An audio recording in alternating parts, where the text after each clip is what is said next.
परम चिदाकाश परम ज्योति अखंड ज्योति महाचिदाकाश स्वयं प्रकाश संपूर्ण प्रकाश पूर्ण ब्रह्म अनंत तेज घन अनंत चिदघन परमाकाश केवल अनंत शुद्ध तेज घन परमाकाश अखिलात्मा पूर्ण ब्रह्म परमात्मा परम चिदाकाश परम ज्योति अखंड ज्योति अनंत पूर्ण परम चिदाकाश परम शांति स्वयं सिद्ध स्वयं प्रकाश स्वयं पूर्ण स्वस्वरूप यही सब कुछ है, इसके सिवा कुछ नहीं है।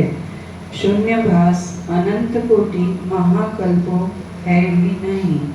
महाचिदाकाश स्वयं प्रकाश संपूर्ण प्रकाश महाचिदाकाश ज्योति अनंत अखंड अभेद महाचिदाकाश ज्योति महातत्व महासामान्य महाचिदाकाश स्वसंवेद्य सहज निर्विकल्प महाचिदाकाश परम कैवल्य परम शांति परम चिदाकाश अनंत पूर्ण निरपेक्ष सत अनंत संपूर्ण अपरिकी निर्भ्रांत निरपेक्ष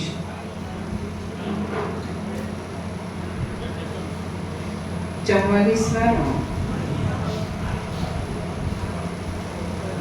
आद्य परब्रह्म सदगुरु देव की जय।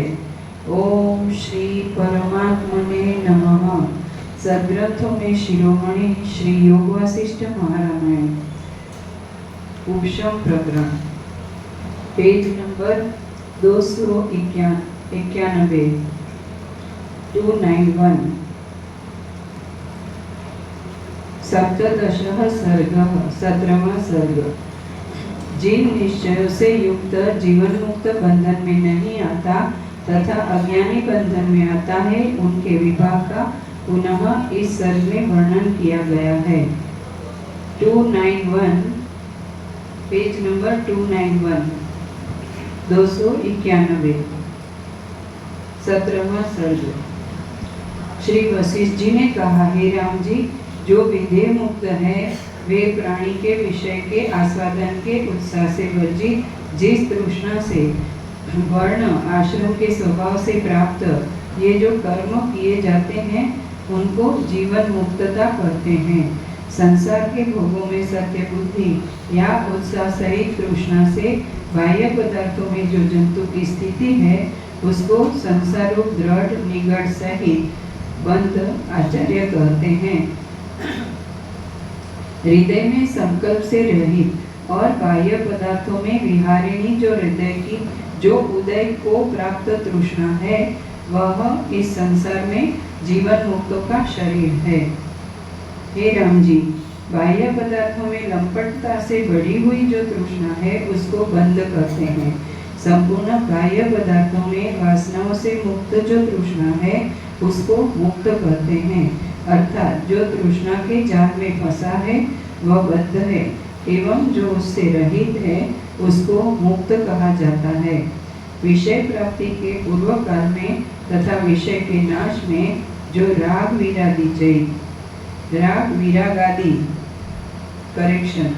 विरागादि जनित दुख की शून्यता निष्फलता है, वह जिस तृष्णा के वर्तमान काल में नित्य है उसको पंडित लोग मुक्त कहते हैं। हे महामते राघव जी, यह पदार्थ मुझे प्राप्त हो, यह जो बद्ध भावना है उसी की श्रृंखला और कलना भी तुम जानो। सत अथवा असत पदार्थों में इस तृष्णा को त्याग के परम उदार महात्मा जीवन मुक्त के पद को प्राप्त होता है। बंध रूप देहादि की आशा को, मोक्ष की आशा को, सुख दुख की दशा को और सत और असत की दशा को भी त्याग के महासमुद्र के तुल्य क्षोभ रहित स्थित रहो। हे बुद्धिमानों में श्रेष्ठ राम जी, अजर और अमर आत्मा को जानकर जरा और मरण की, वृद्धावस्था और मरण की शंकाओं से मन को कलंकित नहीं करो, अर्थात शरीर के प्रति चिंता मत करो, इसे तो एक दिन नष्ट होना ही है। आत्मा तो अजर अमर है, अतः शरीर बारे में क्या चिंता करनी। हे राम जी, यह दृश्य पदार्थ तत्व का रूप, तत्व का स्वरूप तुम्हारा नहीं है और तुम भी इनके नहीं हो, इसलिए यह पदार्थ तत्व परमार्थ से अन्य तुच्छ रूप ही है, तुम भी इनके अन्य शुद्ध रूप हो।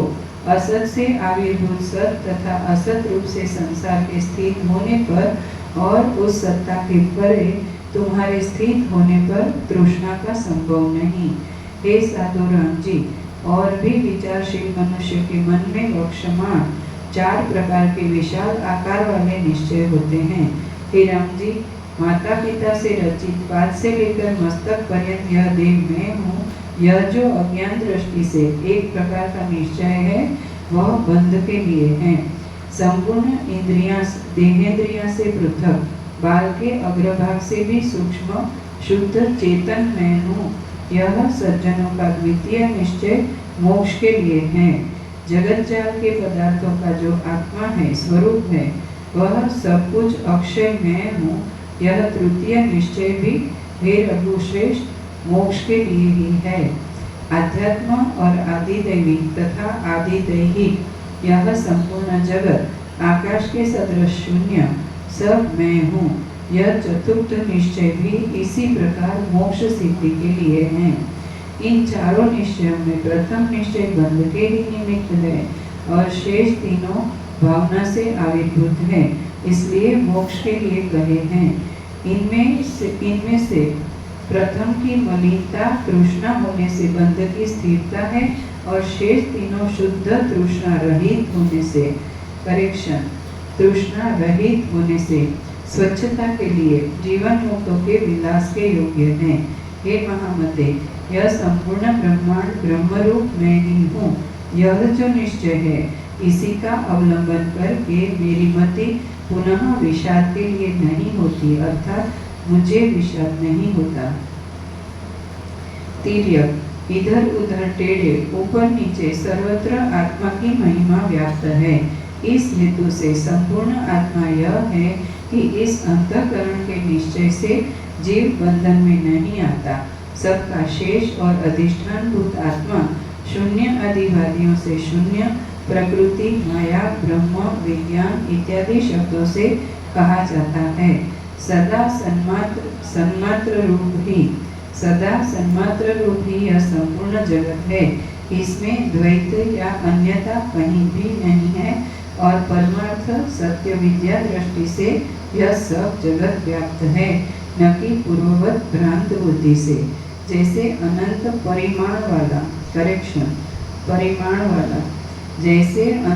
परिमाण वाला समुद्र पाताल पर्यंत जल से पूर्ण है, वैसे ही ब्रह्मा से लेकर स्तंभ पर्यंत यह जगत आत्मा से पूर्ण है। इस हेतु से प्रमाण बोधित एक ब्रह्म ही सत्य है, उससे भिन्न अनरूप जगत रूप वैसे ही कुछ नहीं है, जैसे संपूर्ण समुद्र जल ही है, न कि तरंगादि।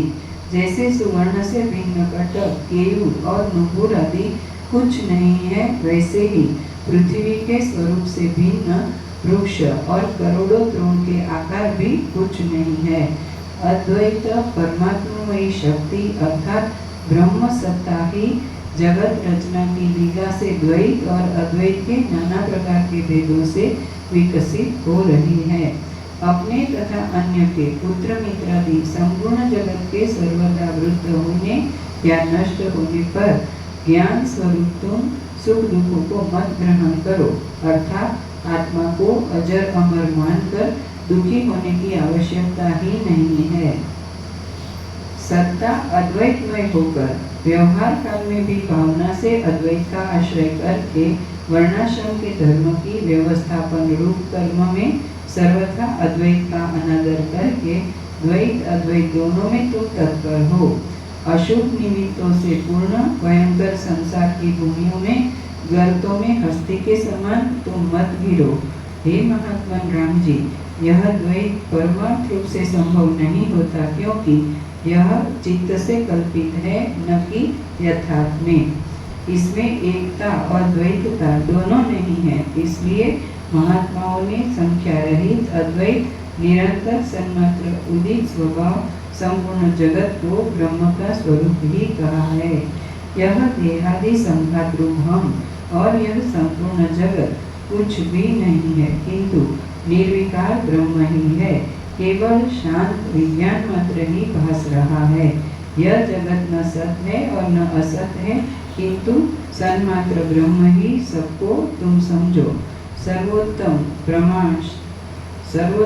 प्रमाण सिद्ध अनादि सब प्रकाशों का प्रकाशक, अजर अजन्मा अचिंत्य निष्फल निर्विकार, इंद्रिय जालों से रहित, प्राण शक्ति का निमित्त, संपूर्ण कल्पनाओं से हीन, सब कारणों का कारण, नित्य उदय स्वरूप, व्यापक चित्त प्रकाश में स्थित, चक्षुरादि अनुभवों का मूलभूत, अपने स्वरूप जिसे उपदेश करने के योग्य आंतरिक आनंद एक रस ब्रह्म ही यह जगत और हम सब हैं, ऐसा निश्चय तुम्हारे अंतःकरण में हो। श्रीमद् वाल्मीकि विरचित योग वासिष्ठ महारामायण अंतर्गत देवदूतोक्त मोक्षोपाय में उपशम प्रकरणांतर्गत हिंदी भाषानुवाद सहित तृष्णा विच्छेदोपदेश नाम 17वां सर्ग पूर्ण। 18वां सर्ग। जिस रीति से विद्वान इस संसार में दुख नहीं पाता, उसका विस्तार से इस सर्ग में वर्णन किया गया है। श्री वशिष्ठ जी ने कहा, हे महाबाहु राम जी, समाहित चित्त काम लोभ आदि कुदृष्टियों से अदूषित लीला से इस संसार में विचरने वाले महात्माओं का यह स्वभाव सुनो। जीवन मुक्त मन से इस संसार में विचरने वाला मुनि आदि मध्य और अंत में नीरस संसार की गतियों को हास्यप्रद मानकर गौण समझता है और उनको त्याग देता है। संपूर्ण प्राप्त कार्यों में स्थित और शत्रु मित्रादि दृष्टियों में समान ध्येय भेद से चर्चित दो तरह की वासनाओं के त्याग में से ध्येय वासना के त्याग का अवलंबन करके महात्मा इस संसार में स्थित रहे। सर्वत्र उद्वेग से रहित, सबके कार्यों का साधक, विवेक से प्रकाशित अंतःकरण ज्ञान रूपी उपवन में स्थित, सर्वातीत ब्रह्मपद का अवलंबी, पूर्ण चंद्रमा के समान शीतल अंतःकरण युक्त, न अति प्रसन्न और न अति संतुष्ट प्राणी इस संसार में दुख नहीं पाता। अर्थात जो न किसी पर उद्वेलित होता है और न ही किसी से तुष्ट होता है, उसे ही संसार में सुखी मनुष्य समझना चाहिए। सर्व शत्रुओं के मध्य में स्थित, दया दाक्षिण्य आदि गुणों से युक्त तथा गुरु आदि का समय के उचित सेवा तथा पालन आदि कार्य करने वाला प्राणी संसार में दुख नहीं पाता, अर्थात उसे दुख कष्ट नहीं सताते हैं। जो मनुष्य अभिमत वस्तु के प्राप्त होने से न अति प्रसन्न होता है, अनिष्ट की प्राप्ति से न अति दुखी होता है, न सोचता है न चाहता है, और जो मितभाषी और प्राप्त कार्यों का करने वाला है, वह इस संसार में दुखी नहीं होता। पूछने पर जो उपयोगी बात बोलता है और बिना पूछे ठूंठ के समान स्थित और राग द्वेष से विनिर्मुक्त जो प्राणी है, वह इस संसार में दुखी नहीं होता, अर्थात कम बोलना भी सुख का एक कारण होता है। सबसे मधुर बोलने वाला, प्रेरणा करने पर कुशलता पूर्वक हल ढूंढने वाला, कोमल भाषी और प्राणियों के हृदय को जानने वाला पुरुष इस संसार में दुखी नहीं होता। युक्त और अयुक्त इस विषय दृष्टियों से ग्रस्त और आशा युक्त चेष्टित जिनमें ऐसे लोग के वृत्तांत को हस्तरूप गर्त में स्थित बीज के समान अपक्षपात से देखता है। जो पक्षपाती होता है उसे अपने पक्ष के दोष में भी गुण नजर आता है, लेकिन वह दूसरे पक्ष के गुण में भी दोष बताता है। जो निष्पक्ष होते हैं वे दोष को दोष एवं गुण को गुण रूप में ही देखते हैं। मुक्त कल में आरूढ़ महात्मा जन जगत की नाशशील गति को अंतःकरण में शीतल बुद्धि से हंसते हुए देखता है। हे राम जी, चित्त को जीतने वाले इस लोक और परलोक के ज्ञाता जो महात्मा जन है, उनका ऐसा स्वभाव मैंने तुमसे कहा, परंतु अपने चित्त को भी न जीतने वाले भोग रूपी कर्तव्य में सदा निमग्न जो मूर्ख हैं, उनके अभीष्ट अनंत मत को कहना हम लोग नहीं जानते। उन मूर्खों के अकाल जल के समान पापमय स्त्रियां ही अभिष्ट रहती हैं, जो कि सुवर्ण की दीप्ति के समान नरक की ज्वाला है। मूर्खों के अभिमत स्त्री और धन, ये दोनों अनर्थ, कलह और क्लेशादि देने वाले हैं। चारों ओर से आपत्ति देने वाले दुख को ही देते हैं। इन मूर्खों के नाना प्रकार आचार में जो यागादि कर्म है, वे भी फल के संबंध से युक्त और सुख दुख से पूर्ण है, इसलिए उनको हम नहीं कह सकते। अर्थात मूढ़ों के यज्ञ आदि कर्म फल की अभिलाषा से पूर्ण होते हैं। उनमें मान मद अहंकार झलकता है, इसलिए पुनर्जन्म जन्य सुख दुख वाले होते हैं। अतः मूर्खों के जन्म मरण से छुटकारे का हम कोई हेतु नहीं कह सकते। हे राम जी, ध्येय रूप त्याग के विलास से युक्त आत्मा से पूर्ण दृष्टि का अवलंबन करके जीवन मुक्तता से स्वस्थ होकर लोक में विहार करो। हे राघव, अंतःकरण में सब आशाओं को त्याग कर वीतराग, वासना रहित व्यवहार, सब वर्णाश्रम के आचारों को करते हुए संसार में विहार करो। हे राघव, उदार कोमल आचारवान, सब अज्ञानियों के आचारों के कर्ता और अंतःकरण में सबके त्यागी होकर इस लोक में विहार करो। हे राघव, सब संसार तथा परमात्मा की दशाओं को भली भांति विचार करो और जो महान ब्रह्म पद है, उसी को सत्यता से अवलंबन करके इस संसार में विहार करो। हे राघव, अंतःकरण में निराशता का अवलंबन करके और बाहर से आशावानों के सदृश चेष्टा सहित और धनादि के नाश से बाहर से अति संतप्त और अंतःकरण में शीतलता युक्त इस संसार में विहार करो। हे राघव, बाहर से क्रोध सहित और अंतःकरण में क्रोध से वर्जित, बाहर से सब कार्यों के कर्ता और अंतःकरण से अकर्ता होकर इस लोक में विहार करो। हे राघव, तुम सब पदार्थों के सार और असारता की तारतम्यता को जानते हो। जैसा तुम चाहते हो उस दृष्टि से संसार में विहार करो। हे राघव, कृत्रिम बनावटी उत्साह तथा हर्ष में स्थित, कृत्रिम उद्वेग, निंदा युक्त और कृत्रिम आरंभ और क्रोध सहित इस लोक में विहार करो। हे राघव, अहंकार को त्याग कर स्वस्थ मति, आकाश में शोभायमान और कलंक से चिन्ह से वर्जित अर्थात चंद्रमा से भी विलक्षण होकर लोक में व्यवहार करो। सैकड़ों आशा के पाशों से मुक्त, सब वृत्तियों में समरूप, बाह्य वर्णाश्रम के स्वभाव के योग्य या प्रजाओं के हितकारक कार्यों में स्थित होकर संसार में विहार करो। यथार्थ में तो जीवन को न बंध न मोक्ष ही, किंतु मिथ्या ही यह इंद्रजाल की श्री संसार का चक्र चला रही है। हे राघव, यह सब संसार अज्ञान से भ्रांति मात्र ही दिखाई पड़ता है और महान सत्य प्रत्येक को वैसे ही उत्पन्न करता है जैसे तीव्र घर्म में मृग तृष्णा का जल, अर्थात जैसे मृग तृष्णा जल किसी की पिपासा शांत नहीं कर सकता, उसी प्रकार प्राणी को यह संसार अज्ञान से भरमाता रहता है। असंग, एक रूप और सर्व आत्मा का बंधन कैसे हो सकता है और बंधन के अभाव में मोक्ष का विधान किसके लिए? तत्व ज्ञान के अभाव संसार की सत्यत्व बुद्धि से यह विशाल संसार की भ्रांति उत्पन्न हुई है और आत्मा तत्व ज्ञान से वैसे ही क्षय को प्राप्त होती है जैसे रज्जु में से सर्प, अर्थात संसारगत भ्रांति अतथ्यों से जन्य है। तथ्यों का ज्ञान होने से वह क्षीण हो जाती है। हे राम जी, अब तुम अपनी एक सूक्ष्म बुद्धि से अपने आत्म तत्व को जान गए हो और अहंकार रहित हो, इसलिए आकाश के समान निर्मल स्थित रहो। हे राम जी, तुम जो साक्षी रूप हो, इसी प्रकार सुहृद बंधु आदि की वासनाओं को त्यागो, क्योंकि असत स्वभाव वाले सुहृद बंधु आदि की चिंता क्या करना अर्थात व्यर्थ है। हे राम जी, तुम तो उस असत स्वभाव से सत अन्य रूप हो। सत स्वभाव से ही असत अविद्या तथा उसके कार्यों से तुम बलवान अनुमित हो तो हो, और इसी हेतु से अविद्या रूप कारण से भी प्रथम प्राप्त इस बंधन की वासना को त्यागो, अर्थात वासना के जाल से मुक्त होकर आत्मज्ञान प्राप्त करो। आत्मज्ञान की प्राप्ति वासना के त्यागने से ही संभव है। भोग और भोग के साधक बंधु तथा जगत के पदार्थों से और पदार्थों के प्रापक शुभाशुभ कर्मों से आत्मा का कुछ भी संबंध नहीं है। इसलिए इन बंधु आदि के लिए क्यों व्यर्थ सोचते हो।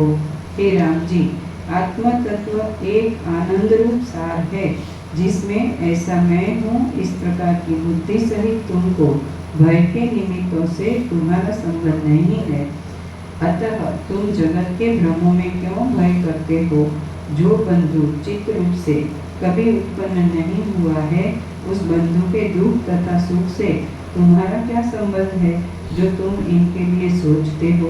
अर्थात इनके लिए शोक करने का क्या औचित्य है। आत्मा के संगी ही मानो तो उनकी नित्यता यदि मानते हो तो तुम प्रथम जन्मे थे, भावी जन्मों में भी होंगे, इस समय में भी वर्तमान हो। ऐसे स्वभाव वाली आत्मा को तुम निश्चय करके जानते हो। वर्तमान निकट में स्थित बंधु के प्राण के समान जैसे सोचते हो, ऐसे अनंत जन्म के बीते हुए बंधुओं को भी क्यों नहीं सोचते।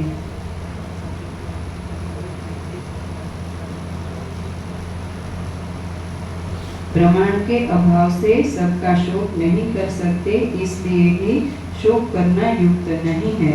यदि आत्मा को क्षणिक मानते हो तो तुम पूर्व काल में अन्य थे, अब अन्य हो तथा आगे भी पूर्व रूप से अन्य होगे, तो तुम जिसके लिए शोक करते हो उससे तुम भिन्न हो गए।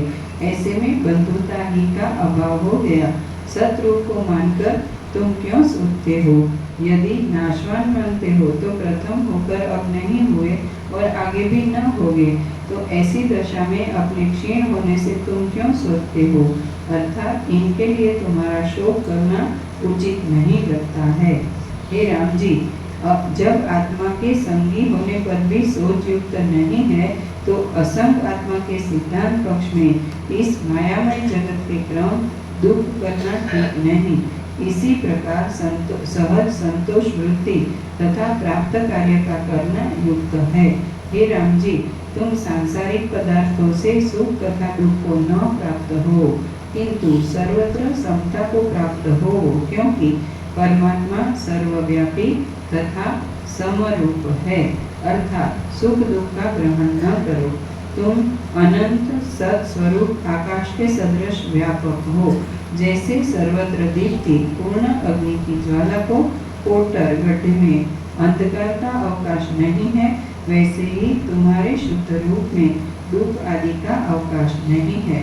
जगत के पदार्थों में तुम्हारा व्यापक रूप नहीं दिखाई पड़ता और हृदय में स्थित तुम मुक्ता को हार में सूत्र के सदृश सब में सूक्ष्म रूप से अनुस्यूत हो। यह सब जगत के पदार्थों में स्थित है।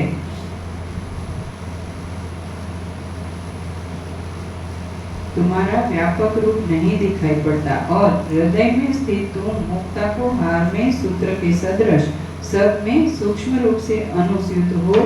यह सब जगत के पदार्थों में स्थित है। हे राम जी, यह संसार की स्थिति ऐसी ही है कि अज्ञानी जीव को उत्पन्न होकर पुनः पुनः उत्पन्न होना होता है, न कि ज्ञानी को। हे रघुनंदन, तुम तो ज्ञानी हो, इसलिए सुखी हो। निरंतर दुखों से पूर्ण यह संसार अज्ञान से विशालता को प्राप्त होता है। सन्मते राम जी, तुम तो ज्ञानवान हो।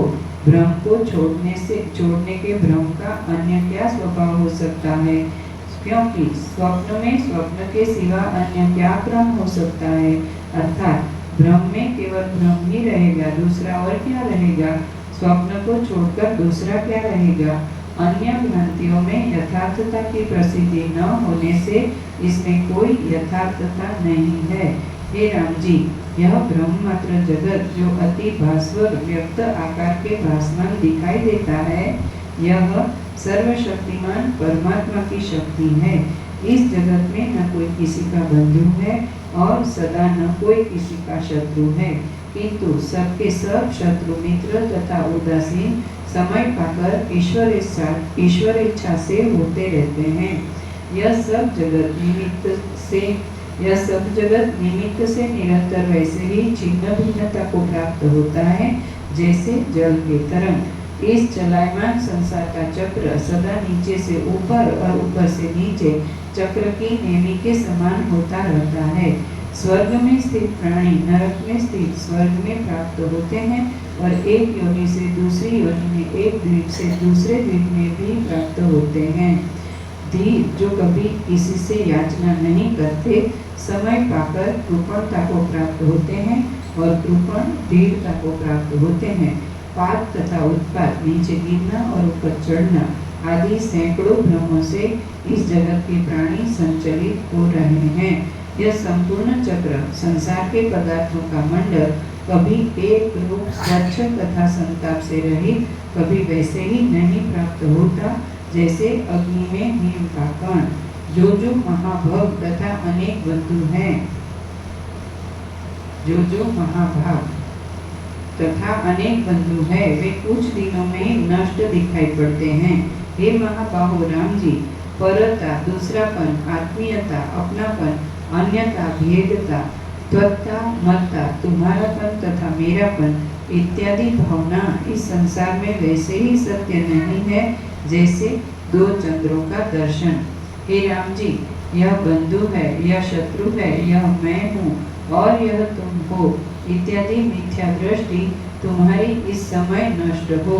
अज्ञान तथा वासना के साथ अंतःकरण में छिन्न और ज्ञान से बाधित इन बंधु, मित्र, शत्रु आदि की दृष्टियों से बाहर से क्रीडार्थ व्यवहार में स्थित लीला से संसार में विहार करो।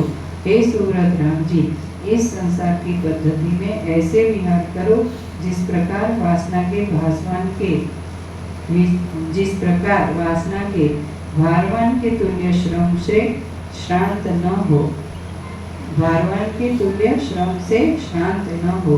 जैसे जैसे वासना को क्षय करने वाली विचारणा उदित होती है, वैसे वैसे ही के व्यवहार, वैसे वैसे संसारी के व्यवहार शांतता को प्राप्त होंगे। यह हमारा बंधु है, यह नहीं है इत्यादि गणना लघु चित्त वालों की है। उदार चित्त वालों को तो यह बंधु है इत्यादि परिच्छेद आवरण की बुद्धि नष्ट हो गई है।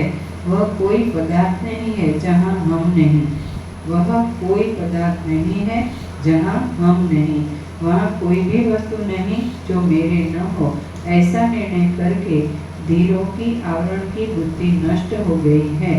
जो न अस्त होता है न उदित होता है, चिदाकाश के सदृश महान विक्षेप के उपशम से स्वस्थ होकर सबको वैसा ही दिखता है जैसे आकाश में स्थित भूमि तल हो।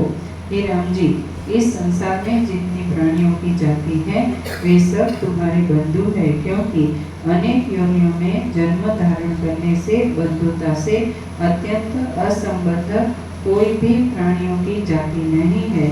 हे राम जी, नाना प्रकार की योनियों से विचित्र सैकड़ों जन्मों से जिसमें भ्रम प्राप्त है, ऐसे इस जगत में यह बंधु है, यह अबंधु इस दृष्टि रूप से भ्रम की दशा गर्ज रही है। और यथार्थ में तो तीन भुवनों के जीव समूह जीव भाव दृष्टि से सब अपने बंधु हैं और ब्रह्म भाव दृष्टि से तो स्वयं आप ही सब है, इसलिए अबंधु भी है। अर्थात ऐसी स्थिति में किसी के लिए क्या शोक और क्या मोह करना। श्रीमद् वाल्मीकि विरचित योग वशिष्ठ महारामायण अंतर्गत देवदूतोक्त मोक्षोपाय में उपशम प्रकरण अंतर्गत हिंदी भाषानुवाद सहित जीवन मुक्त वर्णन नामक 18वां सर्ग पूर्ण। सर्ग 19वां। इस सर्ग में उक्त कथित वार्ता की सिद्धि पुण्य पावन का व्याख्यान। इस सर्ग में उक्त कथित वार्ता की सिद्धि पुण्य पावन का वह आख्यान जिसे पुण्य ने पिता के शोक से पीड़ित पावन को सुनाया, उसका वर्णन किया गया है। श्री वशिष्ठ जी ने कहा, हे राम जी, इसी विषय में मंदाकिनी के तट पर निवास करने वाले मुनि के दो पुत्रों के दो भाइयों का संवाद रूप पुरातन इतिहास कहा गया है। यह बंधु है, यह बंधु नहीं है, यह बात कथा के प्रसंग से पवित्र आश्चर्य रूप इतिहास कहा गया है। हे राघव, उसको तुम सुनो। इस जम्बूद्वीप के किसी पर्वत के कुंज में वन के समूह से अति महान महेंद्र नामक पर्वत है।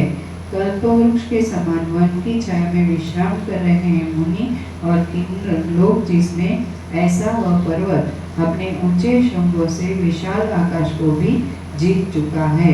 ब्रह्मलोक के अंतराल तक प्राप्त शिखरों की कंदरा में विचरने वालों से घूम घूम शब्द युक्त सामवेद की प्रतिध्वनि से मानो जो गान कर रहा है, तथा जल से श्याम वर्ण विद्युत संयुक्त मेघों से और शिखरों पर लता और कुसुमों से ऐसे शोभित हो रहा है जैसे केशों से और तटों के ऊपर उठने वाले अष्टापर नाम लोगों के शब्दों से गुहारूपी मुखों में हंसते हुए वैसे ही गर्जना मानो कर रहा था जैसे प्रलय काल के मेघ।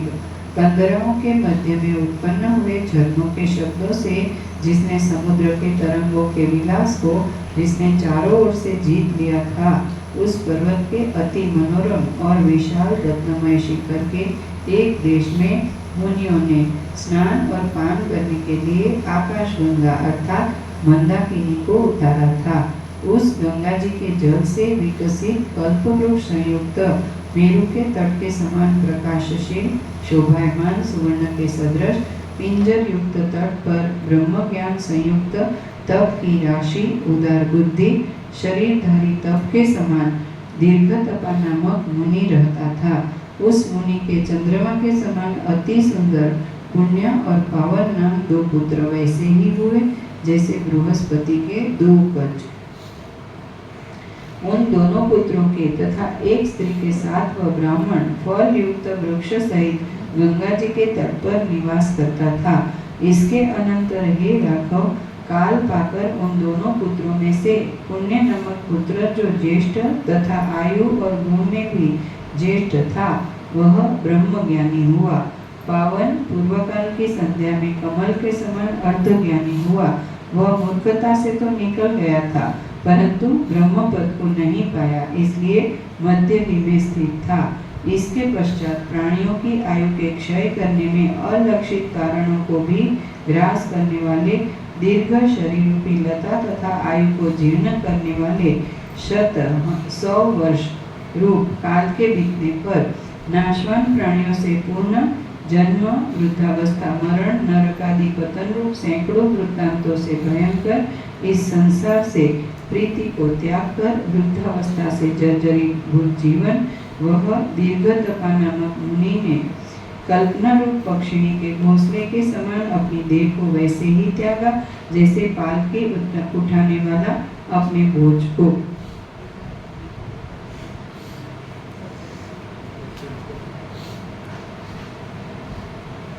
कल्पना के आरंभ से रहित विषय शून्य चेतन रूप राग द्वेष शून्य ब्रह्मपद को उसी प्रकार प्राप्त हुआ जैसे पुष्प का गंध आकाश हो। इसके अनंतर मुनि की भार्या प्राण और अपान वायु से वर्जित नाल रहित कमल के समान अपने पति के शरीर को पृथ्वी पर देखकर पति से दी हुई चिरकाल से अभ्यस्त योग रूपी युक्ति से अपने शरीर को वैसे ही त्याग दिया जैसे मलिन पद्मिनी को भ्रमरी।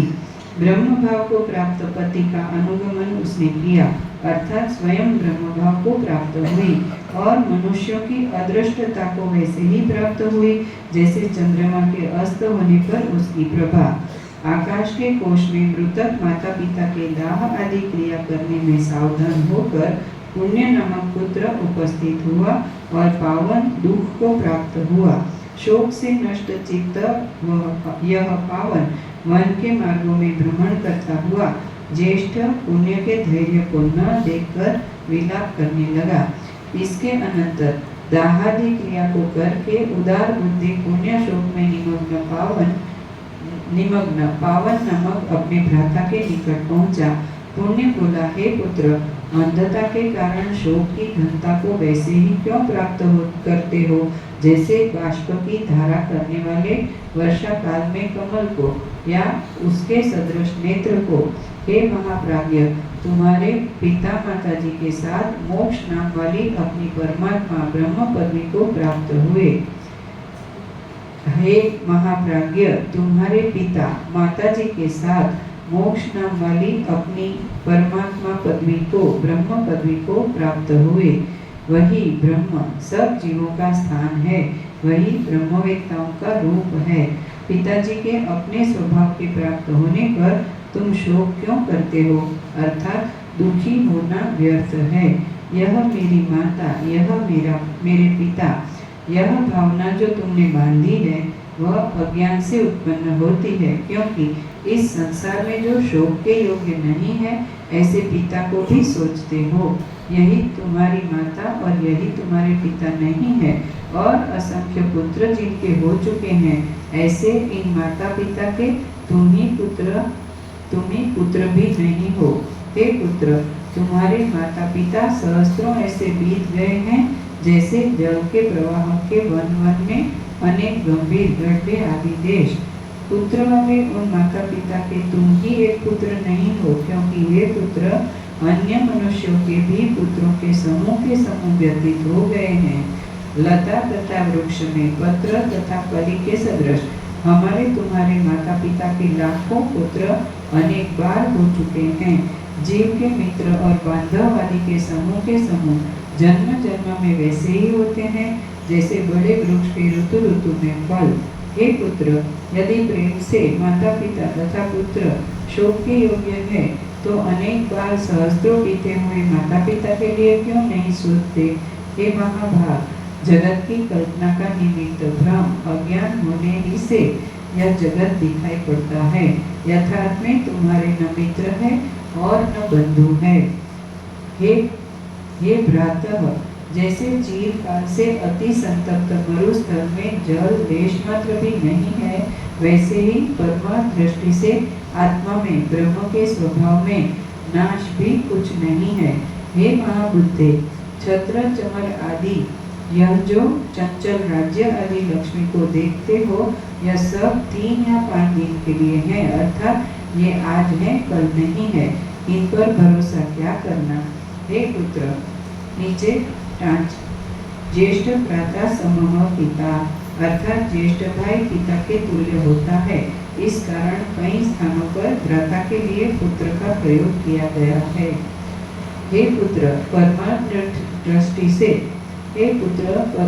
दृष्टि से तुम सत्य को विचारो। न तुम हो और न हम है। यह तुम हम ब्रह्म को अपने अंतःकरण से त्यागो।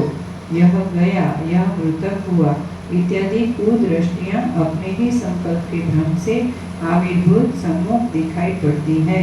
यथार्थ में ये सत्य नहीं है। अज्ञान रूप संताप से आच्छादित मरुस्थल रूप आत्मा में शुभाशुभ कर्म रूप स्पंदमय तरंगों से चंचल अपनी वासना रूप लोक तृष्णा का जल ही यह अनंत संसार रूप से परिस्फुरित हो रहा है। श्रीमद् वाल्मीकि विरचित योग वासिष्ठ महारामायण अंतर्गत देवदूतोक्त मोक्षोपाय में उपशम प्रकरण अंतर्गत हिंदी भाषानुवाद सहित पावन बोधन नामक 19वां सर्ग पूर्ण। सर्ग 20वां। इस सर्ग में पुण्य द्वारा अपने भाई के शोक को दूर करने के निमित्त पावन तथा अपने विभिन्न योनियों में हुए जन्मों का वर्णन किया गया है। पुण्य ने कहा, कौन पिता, कौन मित्र और कौन माता तथा बंधु, ये सब अपनी भ्रांति से उत्पन्न वैसे ही किए जाते हैं जैसे महान वायु से मनुष्यों के लिए धूलि। बंधु, मित्र, पुत्र, इनमें राग द्वेष तथा मोहमय दशारूप रोग युक्त इस प्रपंच को आत्मा अपने ही संकेत मात्र से विस्तारित करता है।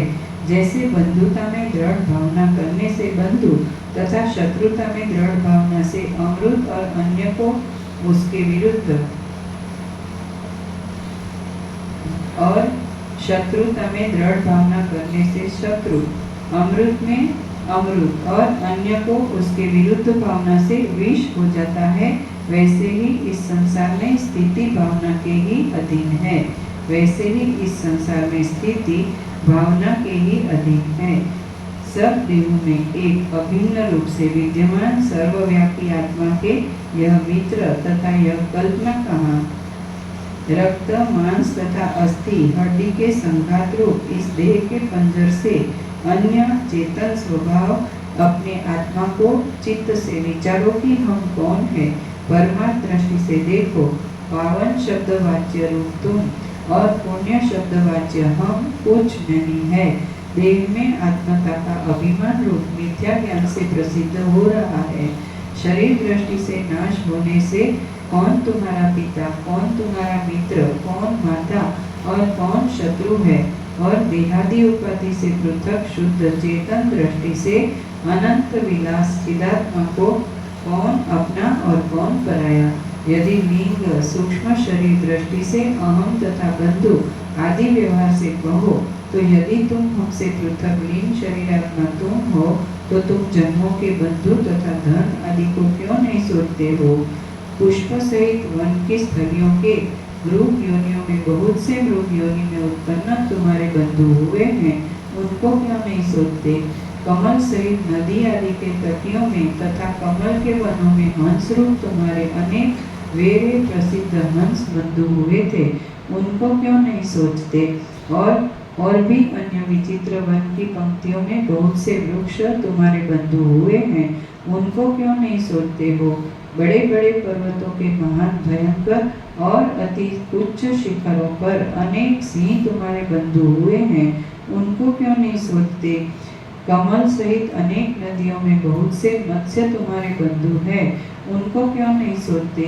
हे भ्रातः, तुम दशार्ण नामक देश में कपिल वन के वानर, तुषार देश के राजा के पुत्र, पुण्य देश में वन के काक हुए हो, हैहय देश में हस्ती, त्रिगर्त देश में गर्दभ, शाल्व देश में कुत्ते और सरल के वृक्ष में पक्षी तुम हुए हो।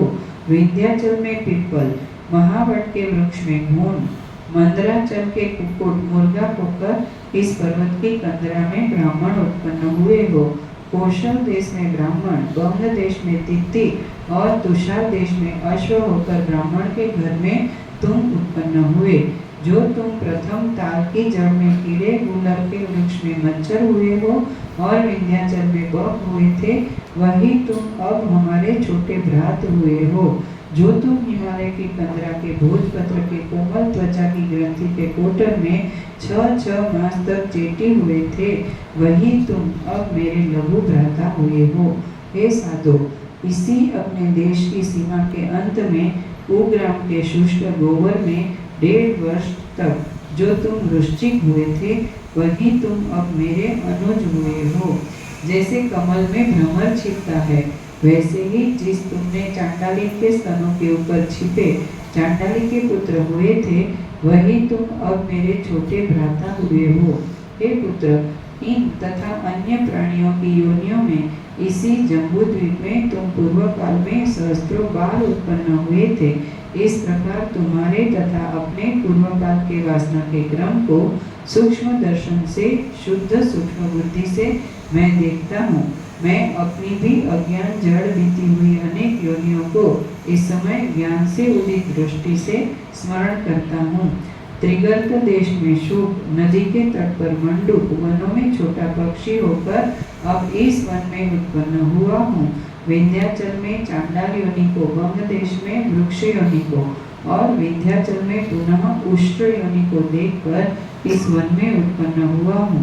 जो हिमालय चातक पौंड्रक मंडल में राजा सप्त पर्वत के कुंजों में व्याघ्र हुआ था, वही अब तुम्हारा ज्येष्ठ भ्राता हुआ है। जो 10 वर्ष पर्यंत गृध्र, 5 मास तक ग्राह और 100 वर्ष तक सिंह था, वही अब तुम्हारा बड़ा भ्राता है। आंध्र देश में चकोर और हिम से युक्त देश में मंडलिक राजा के सदृश शोभायमान श्री शैलाचार्य के पुत्र, यह मैं तुमसे दंभ के समान कहता हूँ।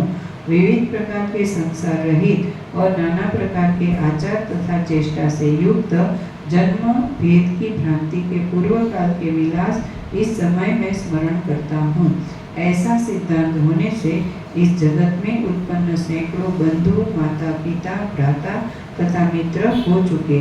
उनमें से इन बंधुओं में से हम तुम इनको तो सोचे और इनको न सोचे, क्योंकि इस जगत की दशा ऐसी ही है। इस लोक में वन के वृक्ष के पत्ते के समान संसारी पुरुषों के अनंत पिता और अनंत माता होती चली जाती है। हे पुत्र, इसलिए इस संसार में दुख या सुख का क्या प्रमाण है, क्या ठिकाना है।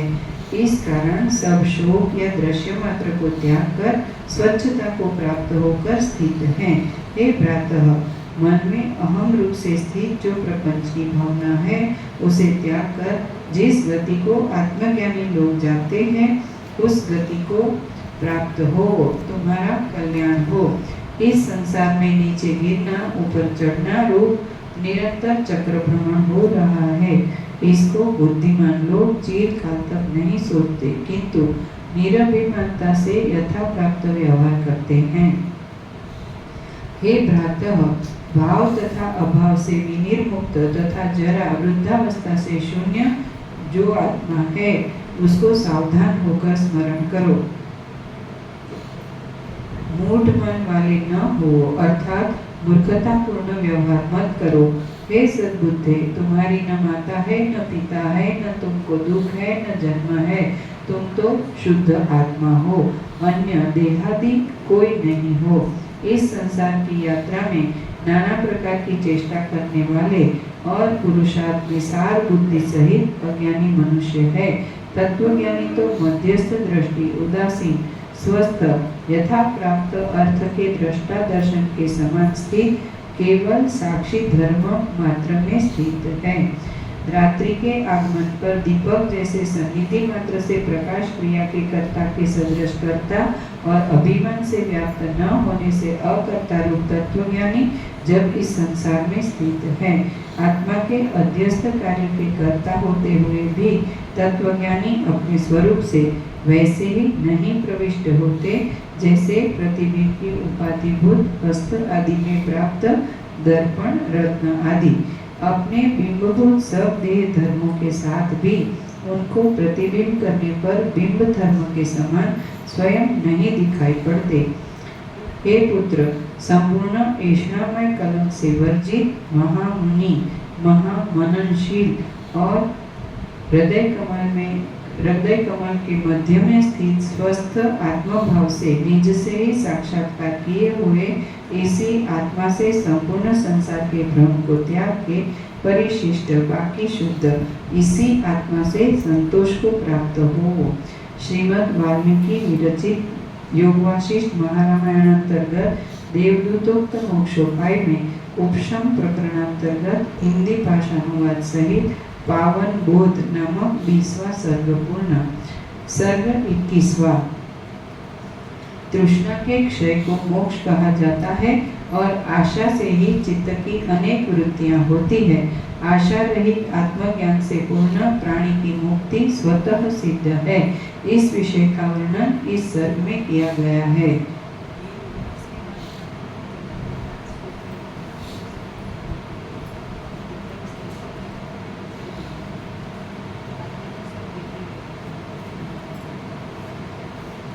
श्री वशिष्ठ जी ने कहा, हे राम जी, उस समय इस प्रकार पुण्य से बोधित पावन ज्ञान उसी प्रकार प्राप्त किया। पावन ने, हे राम जी, उस समय इस प्रकार पुण्य से बोधित पावन ने ज्ञान उसी प्रकार प्राप्त किया जैसे प्रातः काल में भूतल प्रकाश को। इसके पश्चात दोनों सिद्ध ज्ञान विज्ञान पारंगत निंदा रहित सिद्ध हो गए और उसी वन में विचरने लगे। इसके पश्चात वे दोनों देह रहित काल पाकर के निर्वाण पद को वैसे ही प्राप्त हुए जैसे स्नेह रहित को दीप शांति को, स्नेह रहित दो दीप शांति को।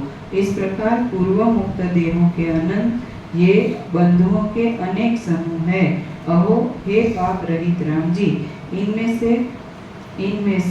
उनमें से किसको ग्रहण करे और किसको त्यागे। इसलिए हे रघुनंदन, सब शोकादि के मूलभूत प्रत्येक विषयों में अनंत तृष्णाओं को त्यागना ही शांति का उपाय है, न कि विषय के संप्रदान से उनका बढ़ाना। जैसे ईंधन से अग्नि बढ़ता है वैसे ही चिंतन से चिंता बढ़ती है। बिना चिंतन से वैसे ही नष्ट होती है जैसे बिना ईंधन से अग्नि। हे रघुनंदन, ध्येय नामक वासना से त्याग रूप रथ पर आरूढ़ होकर करुणा से उदार दृष्टि से दीन जनों को देखते हुए प्रकृत व्यवहारों को करो। हे महाबाहो, यह अति निर्मल निष्काम उपाधि रहित ब्रह्म, यह अति निर्मल निष्काम उपाधि रहित ब्रह्म संबंधी स्थिति है। इसको पाकर लोक व्यवहार में चतुरता रहित भी प्राणी मोह को नहीं प्राप्त होता। एक विवेक रूप मित्र तथा परमार्थ बोध रूप प्रिय सखी स्त्री को साथ लेकर विहार करते हुए संकट में भी मोहित नहीं होता। धनों के त्याग बांधवों के हस्त से दूर करने तथा अपने धैर्य से अन्य कोई भी मनुष्य को संकट से उद्धार नहीं करता। वैराग्य से, शास्त्र से और महत्वादी गुणों से, यत्न से आपत्ति के विघात के लिए अपने को विषय रूप गर्त से निकालो। हे राम जी, तुच्छ विषयों के त्याग से, वृत्ति को प्राप्त चित्त से जो फल प्राप्त होता है वह त्रिभुवन के ऐश्वर्य से या रत्न के कोष से नहीं प्राप्त होता है। इस कारण से अधोगति, ऊर्ध्वगति तथा मृत्यु लोक में जन्म परंपराओं से जो लोग इस संसार की कुक्षी कोप में हैं, उनका तन सदा संताप सहित है और ब्रह्म ज्ञान से पूर्ण मन के होने पर संपूर्ण जगत सुधा रस से मानो पूर्ण है। क्योंकि उपान से आच्छादित पाद वाले के अर्थ मानो संपूर्ण पृथ्वी कोमल चर्म से ही आच्छादित है। जो मन आशा के वश में नहीं है वह वैराग्य से पूर्णता को प्राप्त होता है और आशा से समुद्र के उदर के समान ऐसे खाली हो जाता है जैसे शरद ऋतु से भिन्न तड़ाव का मल। आशा से विवश चित्त वालों का हृदय अंतर्गत लोभ दैन्यादि दोषों को प्रकटता पूर्वक ऐसे शून्यता को प्राप्त होता है जैसे अगस्त्य ऋषि के पीने पर समुद्र, जिसके शांत वैराग्यादि फल से चित्रूप महान वृक्ष पर तृष्णा चंचल मरकटी मादा वानर ही नहीं गरजती। उनका मन, बुद्धि, चित्त तथा अहंकार यह चार प्रकार के वृक्षों के व्यापक हृदय रूप वन शोभित होता है। इच्छा रहित तथा ब्रह्म ज्ञान से पूर्ण चित्त वालों के लिए तीनों लोग कमल के कोश, कमल बीज के समान हैं, जो जनों का समूह गौओं के फूल के सदृश है और महाकल्प भी निमेष का अर्धभाग है। चंद्रमा में वह शीतलता नहीं है। हिमालय की कंदरा में तथा रंभा, केला या चंदनों की पंक्तियों में भी वह शीतलता नहीं होती है जो निस्पृह पुरुषों के मन में होती है। चंद्रमा में वह शीतलता नहीं है। हिमालय की कंदरा में तथा रंभा, केला या चंदनों की पंक्तियों में भी वह शीतलता नहीं होती है जो निस्पृह पुरुषों के मन में होती है। उस तरह न पूर्ण चंद्रमा शोभादायक होता है, न क्षीर सागर शोभादायक होता है तथा न लक्ष्मी का मनोहारी मुख ही शोभा देता है।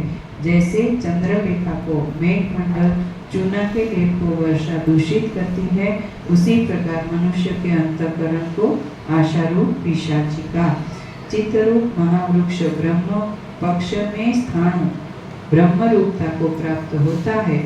चित्तरूप महावृक्ष ब्रह्म रूपता को प्राप्त होता है। छिन्न तृष्णा रूप महाशाखाओं से शोभित चित्तरूप स्थानों के स्थित होने पर एक रूप अल्पता से जो धैर्य है वह शत शाखता वृद्धि को प्राप्त होता है। हे राम जी, जिसका धैर्य अस्त नहीं है अर्थात वैराग्य, जितेंद्रियत्व, द्वंद्व, सहिष्णुतादि धैर्य युक्त पुरुष उस पद को प्राप्त होता है जिसका नाश नहीं है। हे राम जी, उत्तम अंतःकरण युक्त होकर यदि इन चित्त की वृत्तियों के उत्पन्न होने के अर्थ स्थान नहीं दोगे, हे राम जी, उत्तम अंतःकरण युक्त होकर यदि इन चित्त की वृत्तियों के उत्पन्न होने के अर्थ स्थान नहीं दोगे तो जन्मादि का भय तुमको नहीं है।